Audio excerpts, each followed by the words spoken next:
নমস্কার বন্ধুরা, আজ আমরা যাব বাবা চন্দনেশ্বর ধামে মহাদেবের কাছে পুজো দিতে। আমি আমার হাজব্যান্ড এবং ছেলে মিলে বেরিয়ে পড়েছি। আর এটা আমাদের হলো হেড়িয়া স্টেশন। হেড়িয়া স্টেশনে ট্রেন ধরে আমরা পৌঁছে গেলাম দীঘা রেল স্টেশনে। তো ওখানে হাঁটতে হাঁটতে দেখতে পাই পুরী জগন্নাথ মন্দিরের আদলে এখানে একটা মন্দির তৈরি হচ্ছে। দেখে খুবই ভালো লাগলো। পুরী হয়তো কোনোদিনও যেতে পারবো না, কিন্তু এখানে তো আসতে পারবো। তো এখানে আমার ছেলে আর হাজব্যান্ড হাঁটছে। ছেলে তো খুবই খুশি। আর হাঁটতে হাঁটতে আমরা পৌঁছে গেলাম দীঘার মূল স্টেশন, যেটা ওখানেই। তো ওখান থেকে বেরিয়ে আমরা ধরে নিলাম অটো। আমরা এখন যাচ্ছি বাবা চন্দনেশ্বরের উদ্দেশ্যে। আর এখানে আমি আমার হাজব্যান্ডকে বলছিলাম, ও হলো আমাদের ট্যুর গাইড। যেতে যেতে আমরা উড়িষ্যার সিনিক বিউটি অর্থাৎ প্রাকৃতিক সৌন্দর্য দেখতে দেখতে গেছিলাম। খুবই ভালো লাগছিল। আর দেখতে দেখতে অটোও থামলো। আমরা অটো থেকে নেমে হাঁটা দিলাম। বলতে বলতে চন্দনেশ্বর মন্দিরের সামনেই আমরা চলে এসেছি, দেখতেই পাচ্ছ তোমরা। তো এখানে উঠে নিজেকে এত ভালো লাগছে, সবাই মিলে একসঙ্গে বললাম হর হর মহাদেব।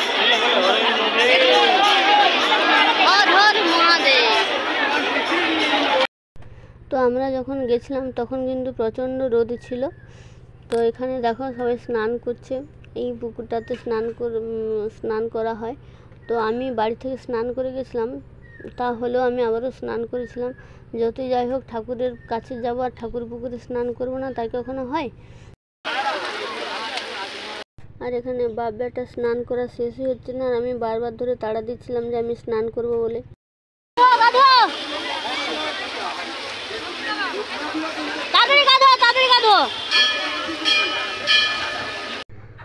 যখন গেছিলাম তখন এতটাই গরম ছিল যে মেঝেটাতে দাঁড়াতেই পারা যাচ্ছিল না। তাই দেখো কিসের উপর দাঁড় করেছি। আমারও মোটামুটি স্নান করা কমপ্লিট দিয়ে আমরা এখানে পুজো দিতে চলে এসেছি। পুজো দিতে বসেও গেছি। এখানে এসে আমরা খানিকটা ঝামেলায় পড়েছিলাম।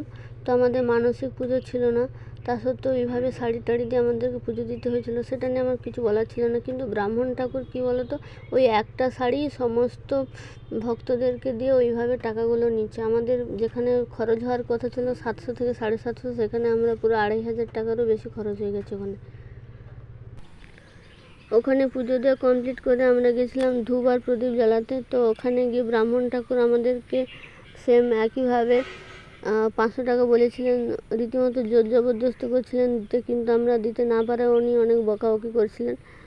তো শেষমেশ উনি ধূপ আর প্রদীপটা মোটামুটি ছুঁড়েই দিয়েছিলেন ওই ঠাকুরের কাছে, যেটা দেখে খুবই খারাপ লাগছিল। ওনাকে 50-100 দিতে চাইলে উনি একদমই নিতে চাননি। কেন হয়েছিল আমাদের সঙ্গে সেই দিন এইরকম আমরা সত্যি জানি না। সব মিলে মোটামুটি কাটছিল। তারপর আমরা ওখানকার রাধা মাধব মন্দিরে প্রণাম করলাম।